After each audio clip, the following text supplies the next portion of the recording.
I'm Austin. This is Dungeons and Dracon Beams.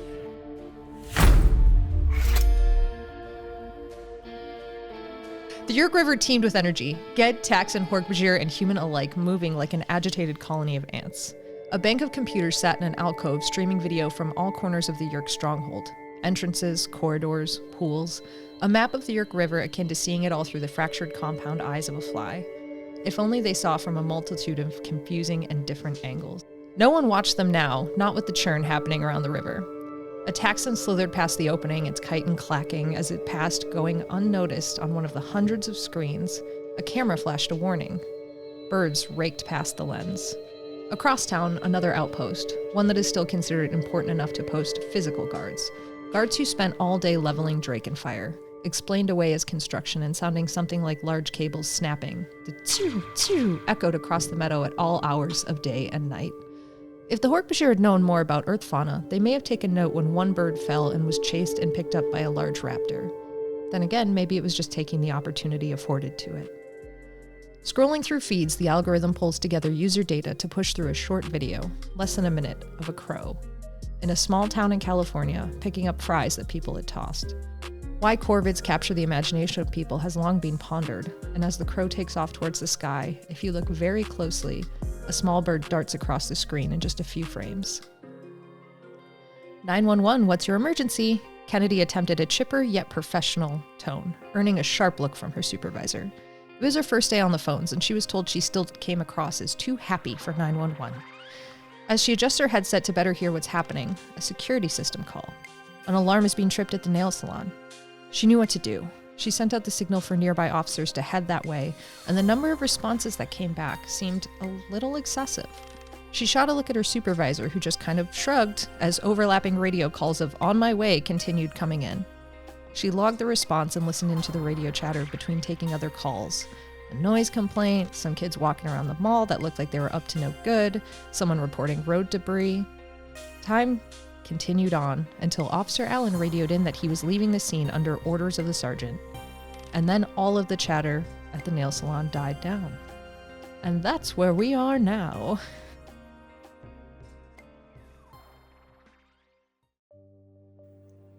Zach, you made it back home.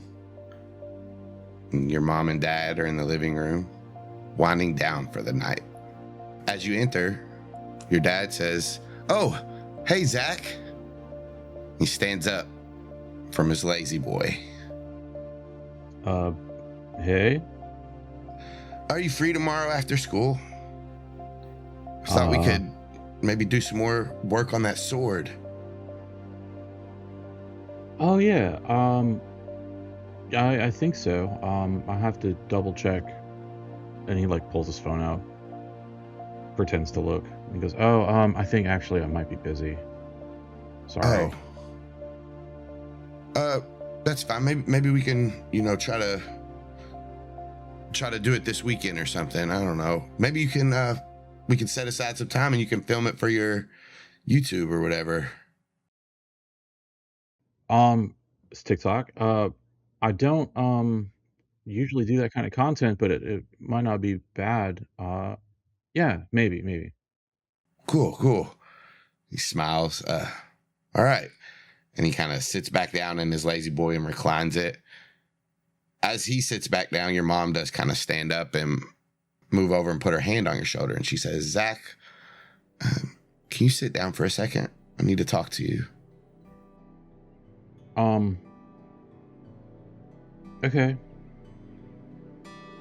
So Zach sits down, trying to find a place to sit that's kind of triangular to them, so he can face both of them. As you sit down, she says, "A woman came by here this morning.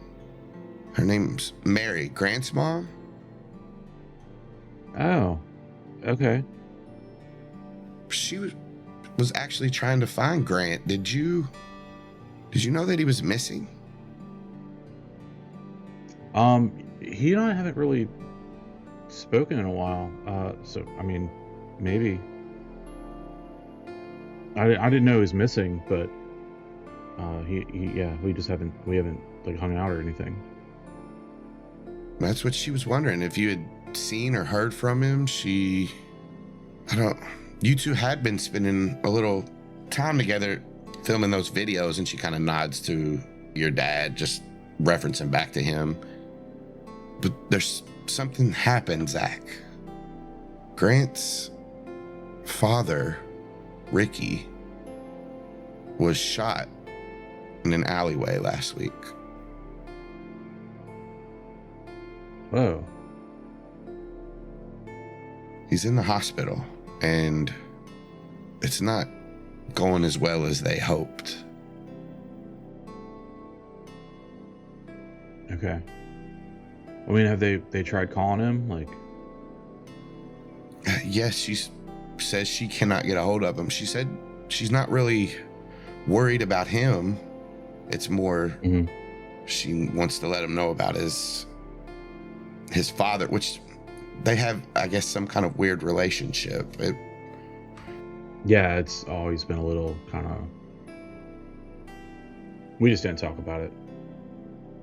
She like leans in and like puts her hand on yours, and she'll say, Zach, if something were to ever happen to you like this, if you went missing, I would be distraught. My mind would be in a constant state of panic. I wouldn't be able to live my life. If you know anything, I think that you should say something. For her sake, if nothing else. Well, I mean, if I knew anything about it, I would, you know. Okay. Okay. She kind of like leans back.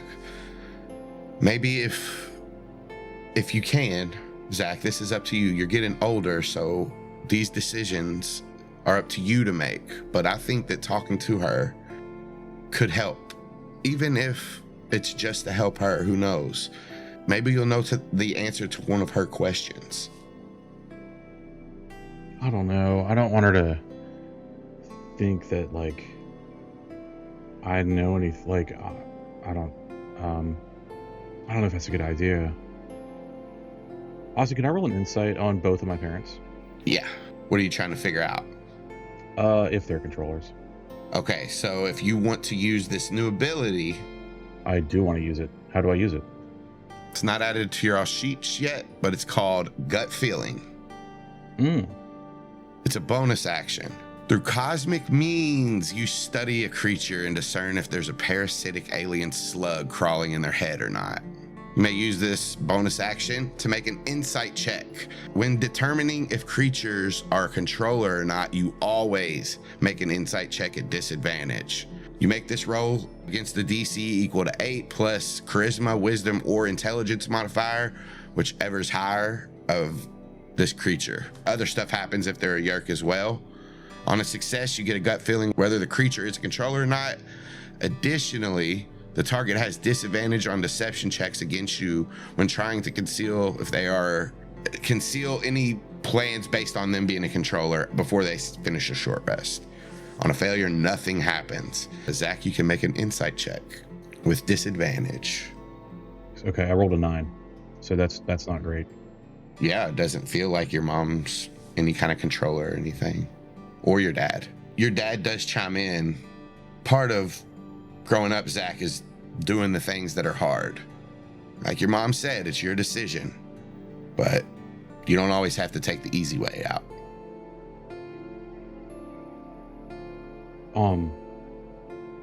Okay, I'll think about it. Can I go? I'm kind of tired. Yes, honey. Good night. She leans over and kisses you on your cheek. With that cue, your father puts his lazy boy leg rest down again and stands up and kind of comes over, pulls you in, kisses you on the top of the head. Good night, son. Good night. And then Zach will beat a hasty retreat, pace around his room, and try to decide if he should text somebody or call somebody, but he's not gonna. As everybody starts to settle in at Pacific Towers, Savannah, you hear a possum bark and he's currently turning circles in front of the elevator door. Okay, great. Savannah is up and alert and at like kind of standing by the door, and I think just a little bit like her skin is just kind of rippling with like a morph that's about to potentially tear out at any moment. Go on. As he like looks and sees you tense up, he kind of like cocks his head. He like looks over, goes to where his leash hangs, grabs his leash and starts to like kind of pull at it. Okay, she'll stand down and go over and grab his leash, clip it on, grab her jacket with the baggies in the pocket and stuff, and take him outside. Bing! The doors to the elevator open to the lobby of Pacific Towers.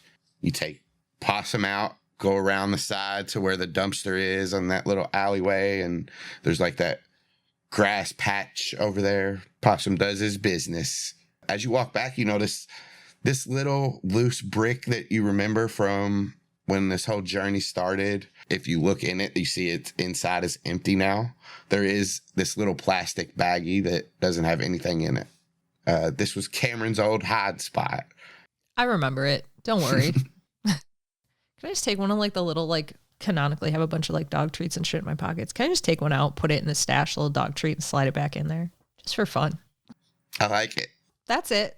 That's it. You go back in. As you're walking through the lobby of Pacific Towers, the bellhop looks up and kind of raises his hand. Oh, Miss Savannah, please, just 1 second. She'll pause, but she's not saying anything. And like, again, she doesn't like, it's an uncomfortable feeling for her to be recognized, especially moving through this space. Like, yes, it's expected, but like, it's still uncomfortable to have it called out that obviously. So she'll pause and wait, but she's not saying anything. He runs quickly around his desk, holding an envelope in his hand, and comes over to you. You've been hanging out with Lewis's kid, right? The guy that used to work here, his son? We go to school together. Oh, I thought I saw him come through here a few times. I found this in Lewis's locker, and I can't get a hold of him. Could you maybe give it to his son? Yeah, I could make that happen. I'm sure I will see him at school at some point. Roll a deception check. Can I have advantage? No, I almost gave you disadvantage. Why? It's not a lie. I'm gonna see him at school sometime. True. You don't have disadvantage. Here's the thing. I'm not telling a lie. You are being deceitful. This roll is unfair. It is a 20. This roll is fine. We'll ignore it. No, yeah, if just as soon as you see him, I don't think there's anything too important in here. She'll grab it before, like, if he looks like there's nothing too important and like he was going to start looking, she'll just take it from him. Yeah. Oh, thank you. Have a nice day. You too. And she'll head out. As you get to the elevator, he gets back behind the desk, smiles as the doors close, and then bing, a minute later, you're at the top. Is Kamren around? Yeah, he's up ready now, combing his hair out down, I guess, brushing it. Why is this what trips you? Can you roll a deception check for like why you're so dicey about this? Natural 20. It's a 20. Yeah, you got me. Yeah, she'll just walk over to Kamren and be like, the guy downstairs said this was for you, for your dad. Huh? He grabs it, opens it up. How does he know me? Oh, wait. We did kind of live here for a little while. He starts to pull some stuff out of it. So the first is just a receipt, and at the top it says Happy Burger. And he kind of looks at you, raises an eyebrow. He goes back in, and there's a pay stub. Says his dad's name on it, puts it back in, and then he pulls out a picture. And on the picture is Kamren's parents, and his brother, and his sister, and him. They are standing near bleachers, all dressed in Ocean Grove Central blue and white. Cameron's brother's in football gear and his sister's in a cheerleader's uniform, and his parents have proud smiles on their faces. Cameron's the only one that's not looking at the camera. He's staring up at his big brother, smiling in admiration.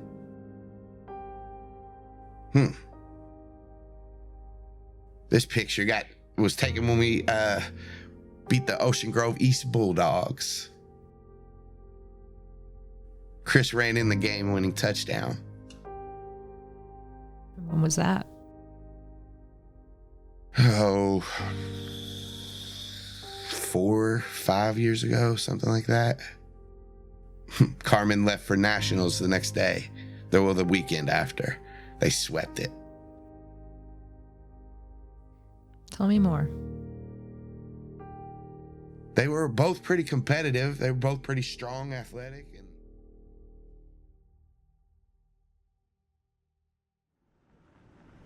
Dylan, you arrive at your house. You're in your car. What do? I think that she sits there. She turns the engine off and she's just sitting there in her car for a moment, not wanting to go in. Is her dad's car there? It is. Okay. She's going to pull out her phone and she's going to pull up her texts and she's going to pull up the text for Savannah and she's going to type a few things and then erase it and type a few things and then erase it and then type, just got home, see you later, and hit send. And then she's going to get out of the car and go in. Whenever the timing makes sense for it to come back to Dylan based on just like how it lines up, I don't know, between what's going on there, she's going to text back and she'll just say, good, comma, sleep well, period. Yeah, I think as she gets to the door, her phone buzzes. She pulls it out, looks at it, and smiles, and then sends back sweet dreams, and then just puts the key in the door, goes in. As you walk in, your dad is in the kitchen at the table, and he stands up, and he quickly comes to meet you. And he puts his hand on your shoulder and just kind of rubs them. Hey, sweetie. He pulls you in for a hug after that. How you holding up?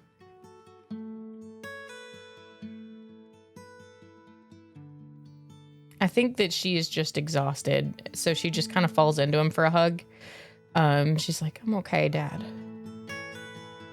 Yeah, he just kind of holds you and like rubs your back for a little bit. For a moment, there's just you two there, him just holding you and comforting you.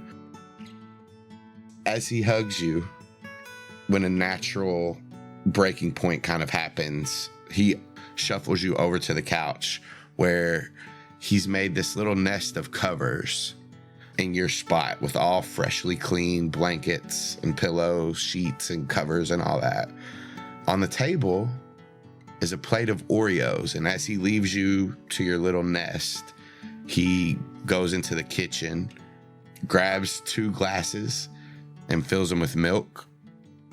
And as he's walking back, you notice on the table there's also a note for school giving you permission to be off for personal reasons, dated for tomorrow. He sets the glasses down on the table and sits down beside you. He says, I figured whatever you would want to do, snacks in a comfy spot wouldn't hurt. Why are you the best? He smiles. I wasn't always. But when I met your mom, she changed something in me. And then when you came along, that's what really drove my perfection. Because I had something to be perfect for. Hey, now I didn't say perfect. And she like flops down in the blankets. I guess that I just kind of took that in my own head, and he leans back and sips his milk. Gross. Like, dip the Oreos in it, you weirdo. Strong bones. I like to do a cup before I start doing Oreos to balance it out. That's so gross. Like, put chocolate or something in it.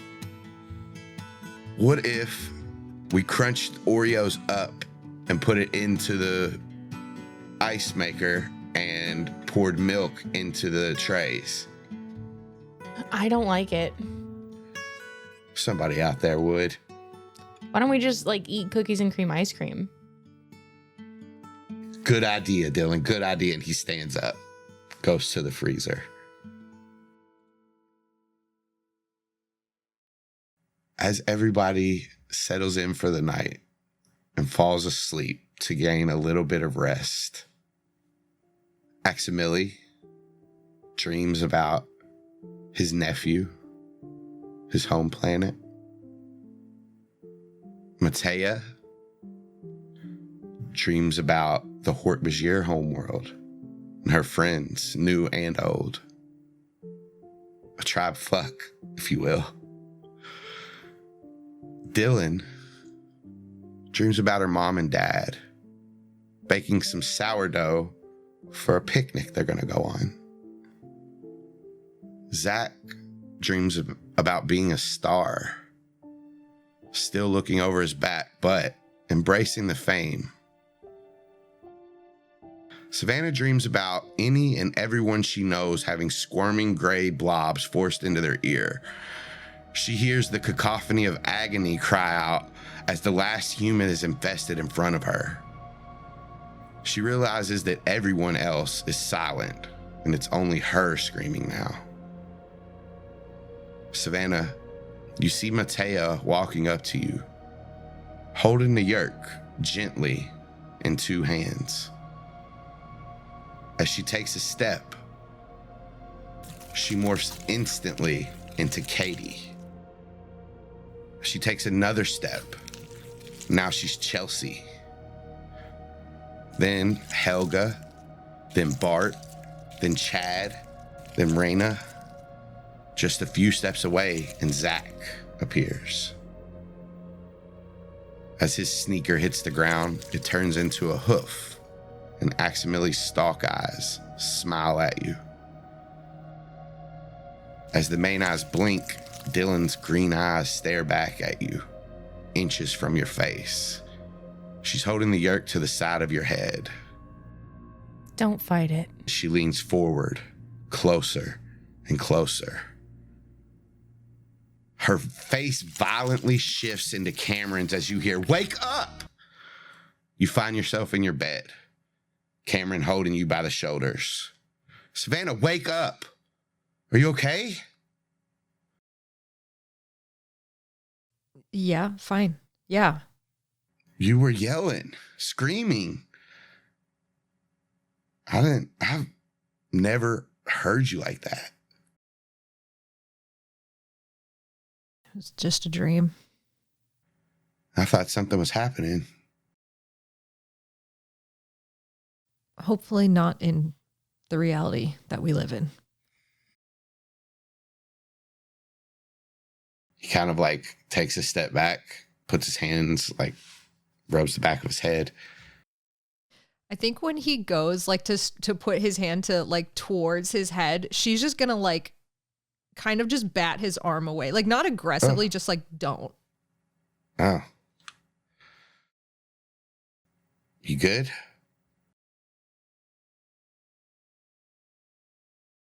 Yep, great. Just fine. Just then your alarm goes off to wake you up. It's time for the mission. She's just gonna like really big like okay. Guess no going back to sleep.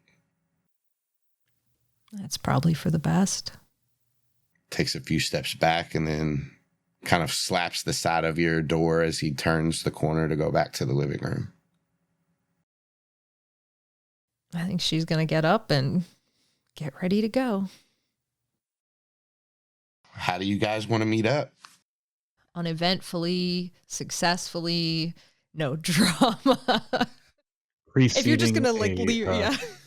Yeah, preceding success. That's how I want to meet up. Yeah, I just want it to be so good. Like our meetup is so flawless that we all get advantage on whatever the next roll is. Our meeting up so solid. You know what? High or low, Alex? Oh, stop putting the pressure on me. You're the leader. Low. There you go. You all have advantage on your next roll. You guys don't do anything at all. Just show up. Do not waste this. It's the platonic ideal of showing up. What time is it? What time would you have got up for a 5 o'clock mission, Savannah? Okay, I'm glad you specified because I started thinking, what time would Zach get up for a 5 o'clock mission? 4:50. Yeah, 4:50. No big deal. And then hit the snooze. Probably knowing how far they have to go. I think in my head, I Alex, have a preconceived notion of how far away this thing is. So a half hour before, so I don't know, like 3:45. So you guys meet up about 4:15-ish, somewhere around there. Yeah. Zach, his alarm is set to vibrate, and that's enough to wake him up. He sighs and sits up. I think it's very undramatic, especially for him. Swings his legs over the side of the bed, and probably he'd go open the window, and then just there with the cold breeze blowing in, just starts to morph owl. And then when it's done, hops up on the sill and takes off. Yeah, Savannah would head out, open the window that they, at this point, normally, quotation marks, fly out of. And then after she's up, morph and fly to meet everybody. Yeah, Dylan's bed is like directly under her window, and she's gonna just like roll up onto her knees. She's been awake. She has not gone to sleep, and she's gonna just like roll up onto her knees, open the frame just a hair, just a little bit, and crouch at the frame and start morphing that and take off into the night. As Zach and Dylan get towards the meetup spot, they see Savannah and behind a short-eared owl, a great-horned owl, and a bat. You guys meet up. Morning, everybody. Good morning. Morning. Who brought the coffee? Didn't have enough hands to carry it. They wouldn't take my order in the drive-thru if they thought I was an owl. Rude. Who wouldn't? Don't answer him. Don't. Nope. It's like I want to stare at somebody in thought speak. You know what I mean? Like, You can give feelings a little bit. yeah. I just project tired. Exhaustion. But not like I don't want a point of exhaustion though. Just to be clear. Non-mechanical exhaustion. Well, everybody else does get a full rest except Dylan. She didn't sleep. She said whatever. I need you to stop listening while you turn off the garage light. Yeah, you're supposed to leave your headphones, dog. Yeah, it's pretty rude. You know how you're groggy when you wake up, but like I feel like turning into an owl, you would immediately wake the fuck up.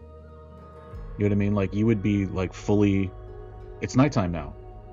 I'm ready to go. I like that thought process. I'm sure, probably for a bat too. Any nocturnal animal, I guess is what I'm saying. Owls, I can definitely get behind because their eyes get real wide, and I feel like that's a sign of being awake. So, yeah, I get it. I started listening to you, and I had like such hope in my heart, and then you finished the sentence. I could see the hatred forming on your face. God damn it. I seen it was proud, so I pivoted and did something she would be ashamed of. Listen, Team Canada men's hockey already did it for me this morning. You don't need to keep shaming me. I've had enough. This is Austin's rebellious teen era. Mm-hmm. When does he grow out of it? Grow up. I grow into it. While Kamren is waiting for me to respond to his who joke, I'm going to privately thought speak Savannah. My parents waylaid me when I got home. They want me to talk to Mary. About what specifically? Well, about Grant. They want to know what I know and where he is, and I don't know. I can't even begin to think what I would do or what I would say, besides just flat denial of knowing anything. I told my parents we just hadn't been hanging out, and I just thought we weren't hanging out and didn't know he was missing. But then they brought up the whole Ricky getting shot thing. I'm just letting you know. Yeah, I just don't think there's anything we can do other than continue to deny that we know where he is, which is true, and deny that you've been hanging out, which is true. Mm-hmm. I have to resolve it in probably the next couple days. So, unless you've got any suggestions, that's what I'm going to do. I just wanted to... It's going to affect all of us if anything goes wrong, so I might like eyes on me, just in case. I was going to suggest that we could be there for it, and Morph listening in, and if anything goes awry, if anything gets suspicious, we can... Yeah. That's later. It's not now. You're right, it might not be a problem later if we don't get through this. That's true. Good pep talk. Go, Zach.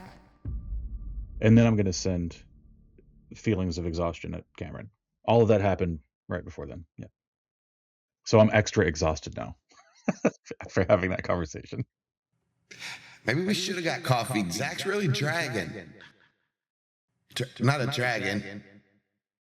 No, I'm an owl, idiot. It's not a dragon at all. All right, all you dragons roll perception checks as you get closer.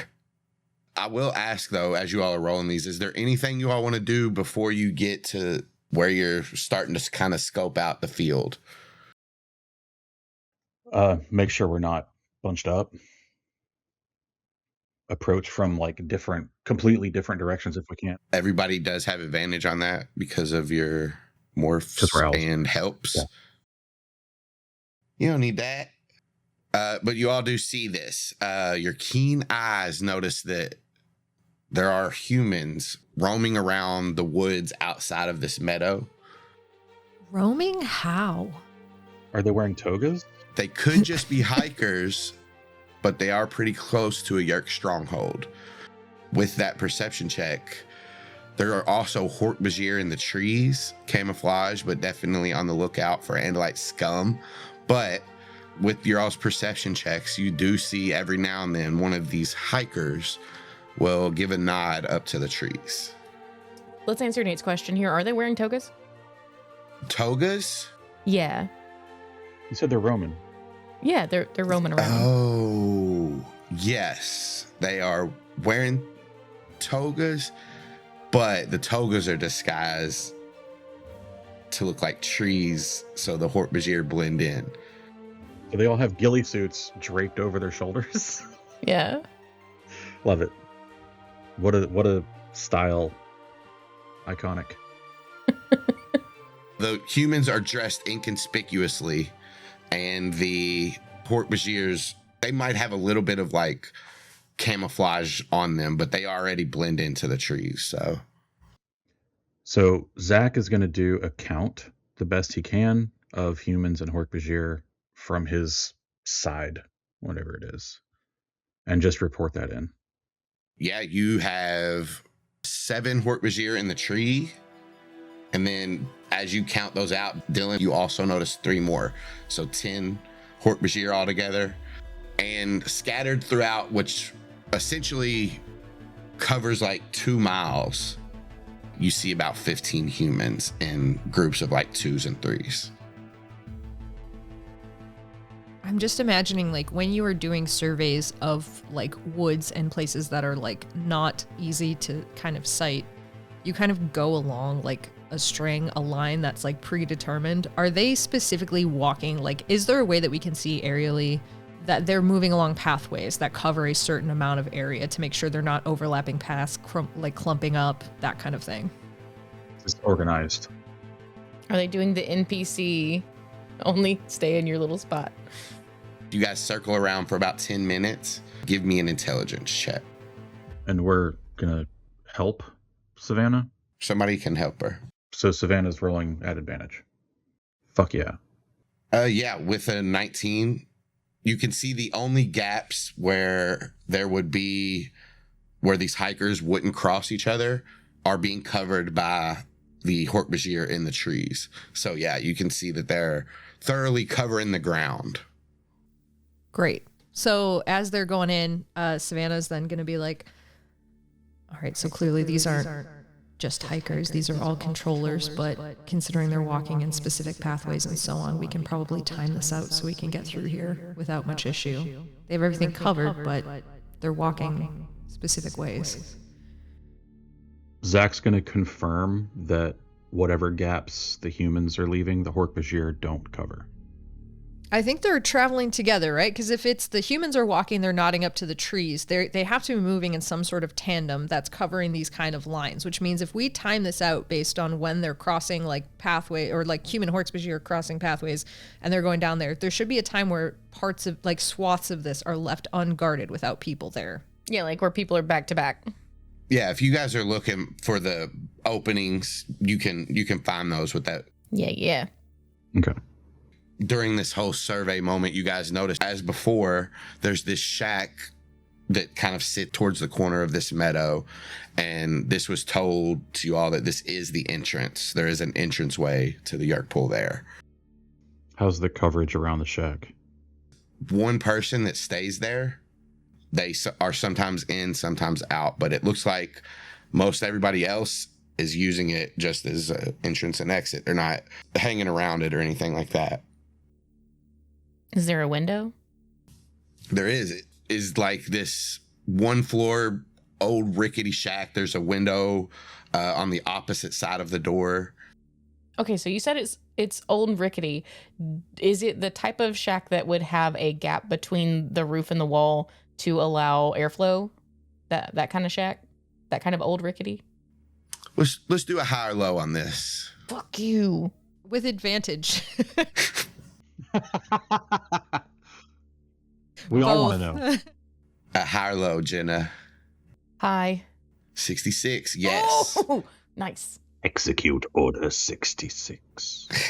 Sorry. It looks like it was made to look old to be like unassuming. So yes, it's old rickety, allows airflow. Almost looks like a large wood shed. All right, Dylan is going to think to the group, but specifically Savannah. Hey, Savannah. I think that there's a gap underneath the roof. If you want me to try and get under there and peek in. Yeah, and how far does your echolocation work? We'll find out. Be careful. Don't make any dangerous moves. Okay. She's gonna face away from the field of people. And she's going to set out a burst of echolocation to try and gauge how far it goes. Yeah, as you burst it out, it's like 150 feet. 50, okay. She's going to think back to Savannah. Pretty far. It goes pretty far. Great. So you can get the whole room unlocked before you attempt to actually get eyes on it. Absolutely. She's going to start fluttering in a circle really high above this shack. And then she's going to be like, hey, somebody help me time this out, okay? Savannah will help her. I'll cover the other end. As soon as they see an opening, she's going to swoop in. Yeah, they give you the cue and you dive down. Let's make a stealth check. As you dive down, Dylan, your echolocation, your last burst before you're about to get to the shack, you see the human that is guarding it was looking in your general direction, but just as you come into his sight line, he turns his head. And you get right into that gap. Nice. Inside, you let off another burst of echolocation, and you see it is 20 square foot shack, pretty bare bones. There's a table and a couple of chairs sitting beside it, an old wood stove, like to heat it in the cold, and a rug on the floor. Nothing too inconspicuous until the rug starts to lift up from the middle as you see a hatch opening up and a human coming out of, just kind of walking up upright. And you see some stairs in there as the human then exits the shack, greets the other controller. You all see this outside as that controller then walks in, goes down, closes the hatch, and the rug flops back over. Guys, we've got a small room, table, chairs, and a hatch. A hatch is pretty important, I would say. What kind of a hatch? Leads down. It's underneath a rug. Okay, so we should get somewhere hidden, morph something small, bugs, and sneak in there. Sound good? Yeah, if we can. Yeah. Okay. All right. Let's scope a spot then, nearby. All of us going? I think all of us are going. With all of these eyes in the sky, you guys can find a place that's pretty clear, pretty safe, and close enough to where you guys can get back to it. You guys demorph, and what are you guys remorphing? How far do we have to cover? Maybe 100 feet. You guys found a pretty good place. As she's demorphed, Dylan is going to be like, hey, do we want to leave someone outside to cover our butts, but also to, like, carry us to the shack? And give us a little aerial drop? I can play courier, drop you guys off, and then follow a little bit behind. No way, dude. You got to go in. There's going to be all kinds of alien tech down there. Well, yeah. I mean, everyone's got to get down in position first. I can go mouse and carry everyone in quickly. Oh, okay. Zach's gonna go cockroach. Cockroach. Axe will go. He'll go cockroach. So I think it's pretty rude that Dylan has almost never morphed this spider. Like, she's done it once. And then you kill him, and she's done it 3 times. Is this your only it's bug? Her only bug. Only bug. Oh, we're in the woods. You're a bat. Yeah, but she's not going to think about doing it. She's in mission mode. If you ever wanted to find a bug, that was probably one of the best times. Speaking of, Mateo will say, I do not have an insect morph. I will assume the mouse form and follow beside you. As Dylan is shrinking, she's yelling, "Mouse boss!" Can Zach, like, stay human for a minute and get a mosquito on him? Like, yeah, you want. Everybody else is morphing, but you can if you want. I mean, it's. I'm not gonna be that far behind him. We'll be like, do you want a bug? And, like, hold my hand out. There's a mosquito on my hand. As you say that, she's already like half your size, mouth sprout now. Just shrug and start morphing. I mean, if you wanted some kind of different insect, Matea and I are going to mouse. We could have you one in a moment or two. No, I'm good. I was just saying, you know what? It's cool. And then, You guys want to describe your morphs? no, it's a cockroach. It's fucking nasty. I'm just kidding. I will. Ugh. Okay, so 2 like zits form on Zach's head, and then they just keep getting bigger and bigger until they start to look like skin tags and hang off, and then they turn like hard and kind of swoop back, and he's got big old skin antenna, if you will, as he's continuing to shrink. The shirt/skin on his back is also like splitting open, and for a little bit you can see like the back of his ribs and shit as it's continuing to go down, and then like the wings and stuff and other whatever stuff grows in underneath that hard casing. We won't talk about what's going on with the front of the body. We don't need to talk about that. It's not good. Oh no, the skin, it's butt crack. It's just butt crack, but it keeps going higher. The skin on his back, because it's just a continuation of that, and it's just, yeah. Cockroaches are bad. We don't like them. Yeah, Dylan morphs a fucking spider. I'm not going after that. I could, but I really like that Zach description, so I say we leave it at that. All right, cool. Okay, good. Thanks. Everybody can just get on Savannah to make it easier. That's fine. Aximili is going to get on Matea. And these 2 mice scurry off.